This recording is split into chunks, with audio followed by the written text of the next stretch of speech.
Ah, I think I was on mute. Look around. 1, 2, 1, 2. Guys, I spent the last 7 minutes speaking to myself. I was on mute. You know this YouTube.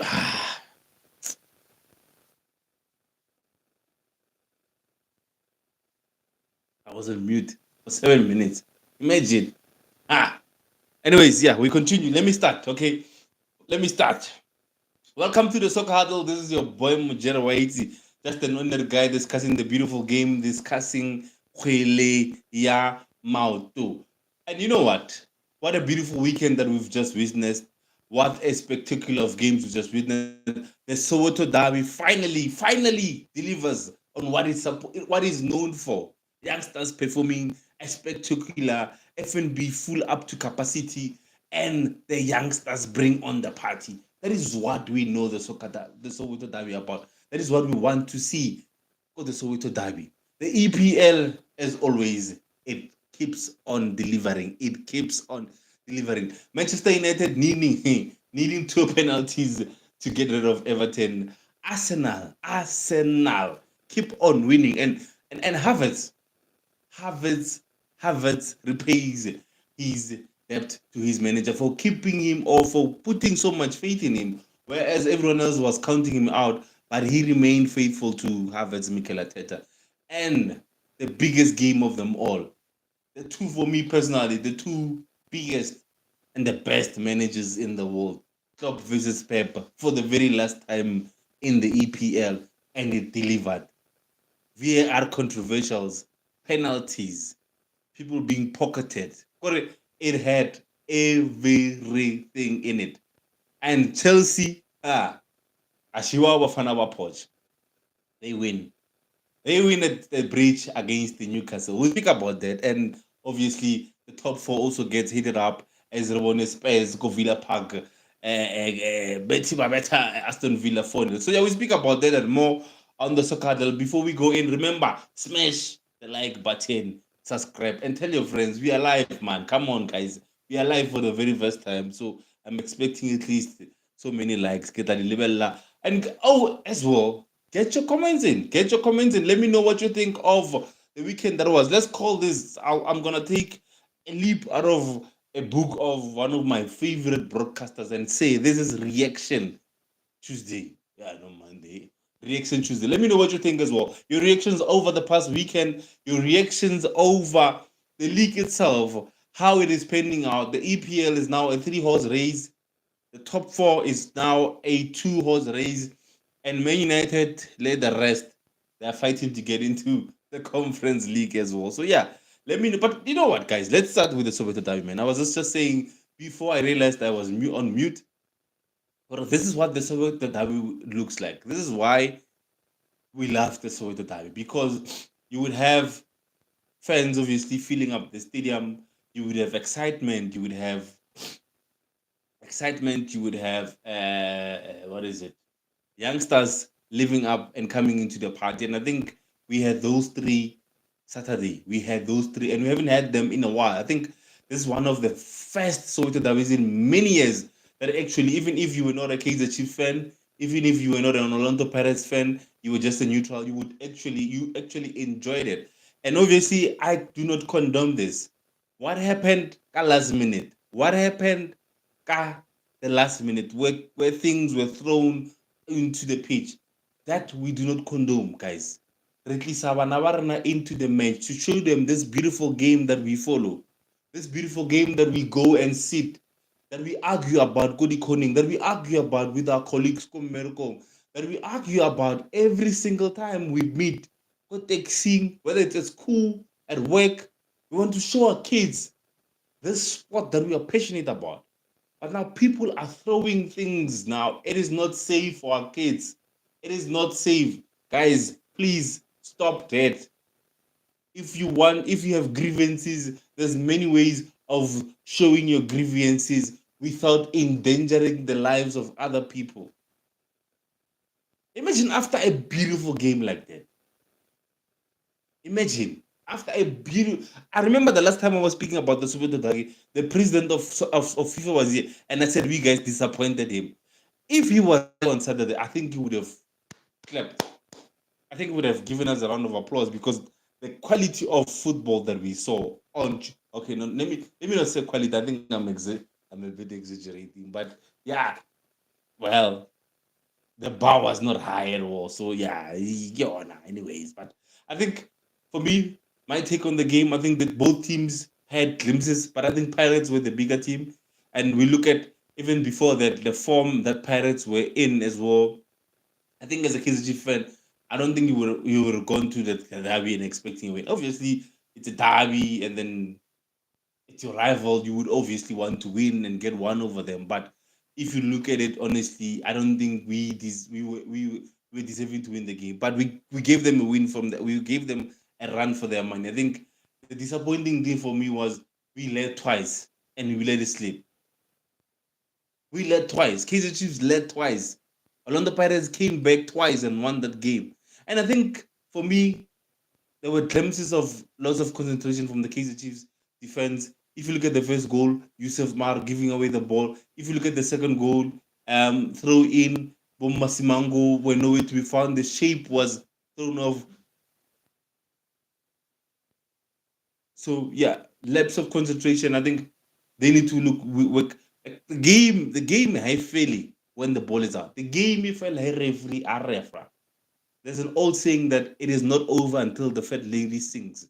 And in football, the fat lady singing is the referee with his whistle. So you play through the whistle until it has been blown. So lacks of concentration from Kaiser Chiefs. And I think credit to Orlando Pirates. They came, they knew what they wanted. They wanted the win, and they did what they wanted to do. And credit to both Kevin Johnson and Joseph Zimbabwe because I think they told their players, you need to go in there and win. You need to go there and attack. Because if it was a defensive minded coaches, we would have seen what we've been seeing for years in the Soweto Derby, where it was a boring game. Both teams were looking leggy. They didn't they like both teams were afraid of losing. But I think this time around we saw a spectacular. This time around we saw a game that we actually enjoyed and credit. And I think for me, I like to speak about Dupree's.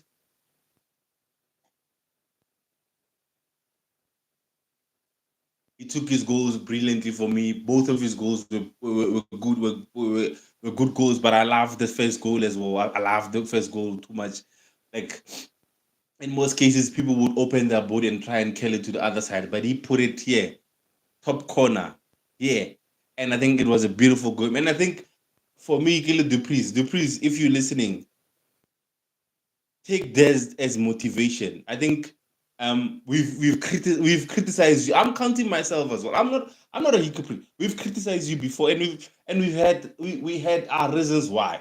Like people have been calling you Rupatla or Khomu, and then you've missed big chances. And I am definitely sure now when you're at home, you look at those chances that you've missed. You tell yourself you could have done better. But for me, in the biggest stage of them all, in the biggest derbies in the world, you popped up and you came and you got a brace. You scored a brace, and they were not top ins.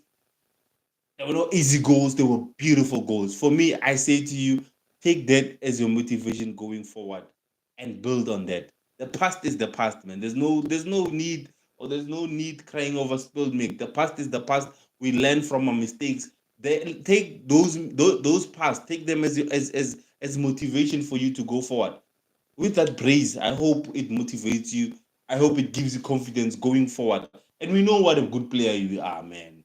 We know what a star we signed, a potential star we signed. Let me not push it. A potential star we signed. And I think it's time that you paid the Kaiser Chiefs loyals back and give a good performance. Go on, score more goals, and we'll go behind you. Kaiser Chiefs, Kaiser Chiefs supporters, man, are very loving, a very loyal support base. And if you score, we're gonna support you. If you perform, we're gonna support you. No, credit to all the teams and credit to everyone that contributed to the match. So yeah, let's move on to the EPL. How much? 17 minutes. And 7 minutes la recount of it. I was on mute. So if guys, if you're watching this video, also fit to go 7 minutes. 7 minutes. It's on mute. So go to the eighth minutes. Please doesn't believe. Don't just say I'm Jerwar Kraila Mani. Movement. No, no, no. Go to the eighth minute. That's where the real conversation starts. So yeah, the EPL, where should we start? Man United 2-0 winners against Everton. It's not I had someone saying a convincing 2-0 win over Everton. It's not a convincing win, man. How many chances did Man United create? How many chances did we create? I think Everton midfield was better than us. I think Casemiro, I love Casemiro, but I think on that day, I don't know what happened. But I think, yeah, he wasn't there. He was not there. He was not there. The least said about our front two or three, maybe excluding Garnacho, the least said, the better. I don't know what more can we say about Bruno and Rashford. I don't know. I think maybe the coach needs to save them. Maybe the coach needs to save them from all this wara wara wara wara and just bench them. Just bench them. Like honestly, like you look at the body language, you look at chances created, you look at passes created or passes. They're not giving us anything, man. You know, the difference between Bruno and Rashford is that the other one is a workaholic. I was talking to Bazero during the weekend. We said, as much as Bruno is not, he doesn't do what we want from him, which is to be creative, to create goal chances. But look at his work rate. He pops up every single way. Every single way. Every single way. He pops up everywhere. Yeah, that's right. It came with sheep. So yeah, he pops up everywhere. His work ethic, Bruno, I think it's one of the best. I think that's what I would always give credit to him and say, yeah, the way we want him to play. But look at his work rate. He marks. He runs 90 minutes. I think he's been a one player that has played more games than anyone. Even not even United. Anyone in Europe. Bruno has to be one of those players that has played more games than anyone. But yeah. So Everton, they couldn't create good chances, and that's why they lost the game. I think Man United, yeah, the two penalties. I think Canacho was exceptional. He created those penalties, but Lena, there's his game that he still needs to work on. I think he needs to work on when he needs to release the ball, when he needs to shoot, and unfortunately he learns from people that don't do it. I think he learns from more Rashford who are selfish. He learns from more Bruno Lebona that recently have been poor. So I think you cannot blame him for all these performances because he's learning from others who are not doing it. So he sees it as if like it's normal and it's not. But yeah, 2-0. We're still cementing that sixth place position. Yeah, Havertz winning it at the end for. But here's the question for me, guys. Do you guys know or did you guys notice that Havertz was supposed to get a red card? I'll wait for the comments.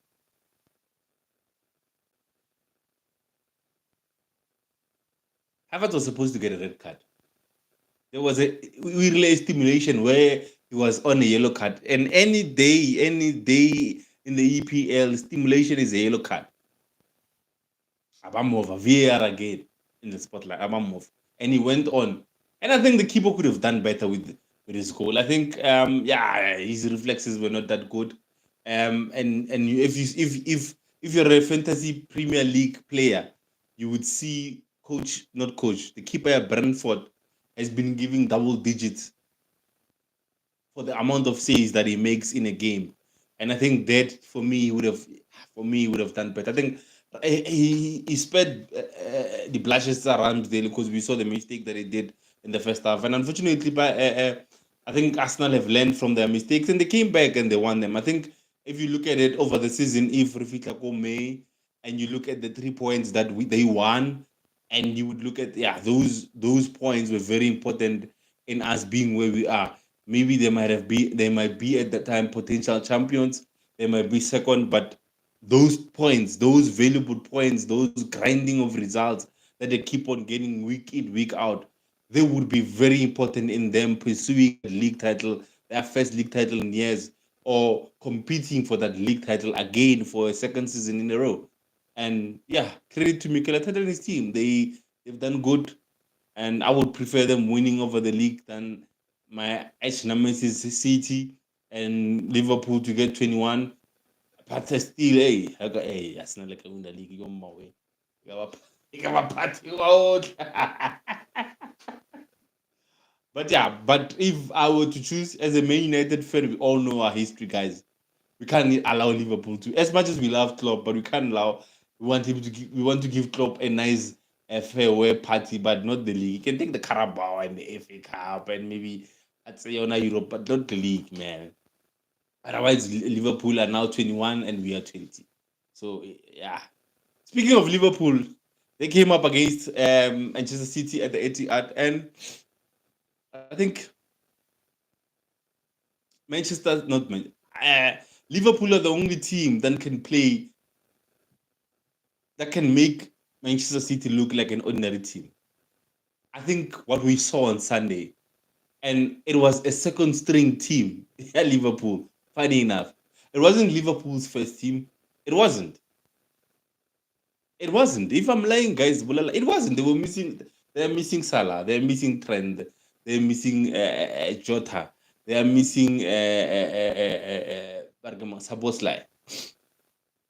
Elliot was not there. Is it Elliot or Jones? One of the two. Come on, Jones. Jones or Elliot was not there. Guys, come on. That's the second stream. Liverpool side. They made Manchester City look like an ordinary team, and I think maybe it was because they scored first, but still Liverpool came out. Look at the chances that Diaz got. If Diaz had taken all his chances, I think we would be speaking a different story. And again, in the last 9 minutes of the game, VAR again coming into question. Doku Betamu took a spinning kick. Spinning kick. What is the spinning kick? Literally spinning kick. Mo. Musfubing.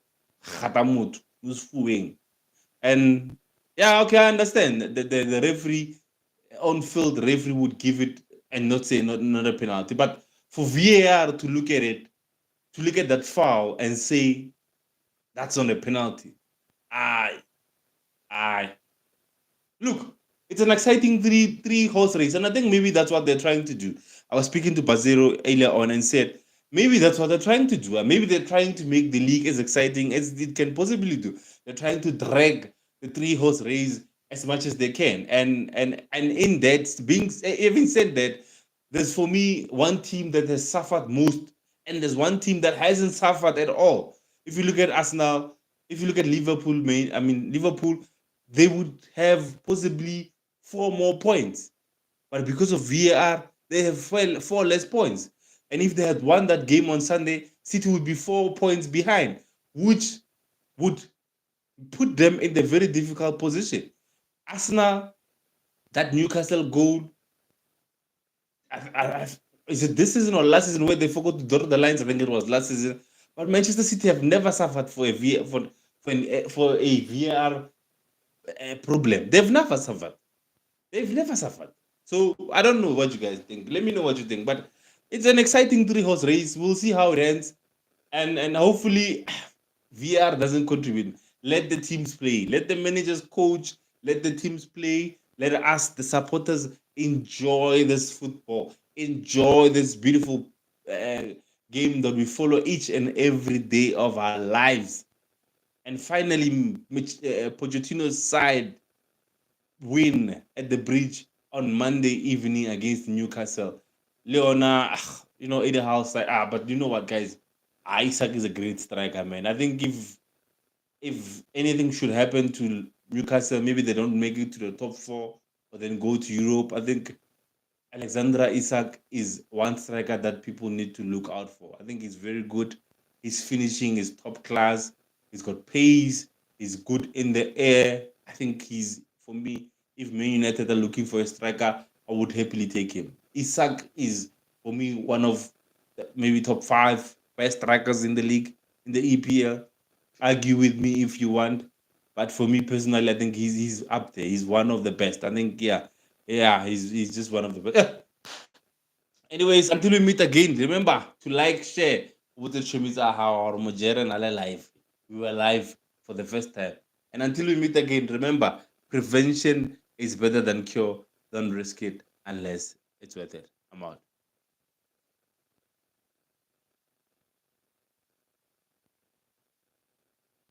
Okay. I'm out. I will do